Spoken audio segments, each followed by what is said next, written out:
Hi guys, it's Lynn again. So we are going to talk about some one-sided limits with piecewise functions again. We've done this before, but I've run into a couple little detailed questions that some of my students have had issues with. So we're going to talk about those right now.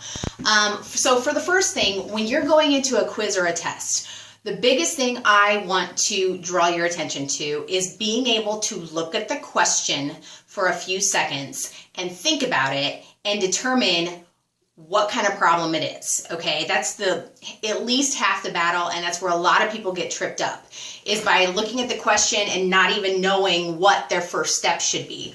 So looking at the question, figuring out what kind of question it is, and then the simplest way to attack it. Okay, that's one of my biggest priorities for you guys. Okay, so we're talking today about one-sided limits with piecewise functions. Okay, so one-sided limits is something that you will talk about in class for a few lessons probably, but now we're going to apply one-sided limits to a piecewise function. All right, so that's the type of question it is. When you are dealing with one-sided limits and piecewise functions, the biggest first step for you to figure out is when you're looking at each of these individual limits, all you're really determining is what line of the piecewise function are you going to plug the number into, okay? The limit will almost always be approaching the number. In this case, it's 4.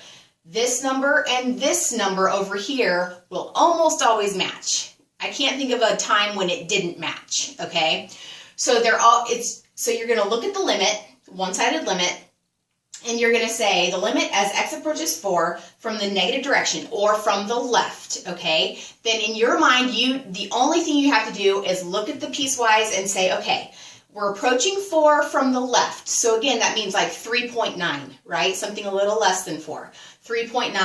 Now, in this particular case, it's throwing people for a loop because we don't have any of those less than or greater than or equal to signs over here. We only have x is not equal to 4 or x is equal to 4. So this is throwing people for a loop, right? So, but we still want to think about this in terms of numbers. If we're approaching 4 from the left, we're talking like 3.9, for example. Well, which of these lines applies to 3.9? Is x equal to 4 or is x not equal to 4? It's not equal to 4 at 3.9. So for approaching 4 from the left, we are going to use the top. And that's almost always the first thing I write down, is just top or bottom. Which one am I using? So in the top, now I know all I have to do is plug in that number. So I'm going to plug 4 in for x and get my answer. That's going to be 20 plus 5, which is 25. Left-hand limit. Right-hand limit. So approaching 4 from the right, something slightly bigger than 4, like 4.1. Well, which of these applies to 4.1? Is it not equal to 4 or is it equal to 4? 4.1 is again not equal to 4. So we would use the top.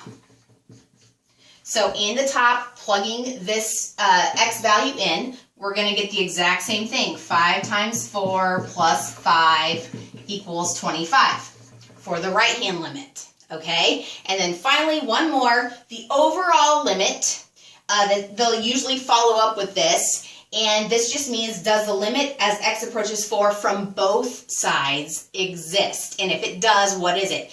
And what you have to look at now is just, do the left-hand limit and the right-hand limit match? If they match, then this limit does exist, and it again just equals 25. So again, I'm doing this example for a few reasons. One, so you can identify what type of problem you're looking at. On a quiz or a test, that's the biggest step you have to take. Look at it for a few seconds, realize, okay, this is one-sided limit with a piecewise function.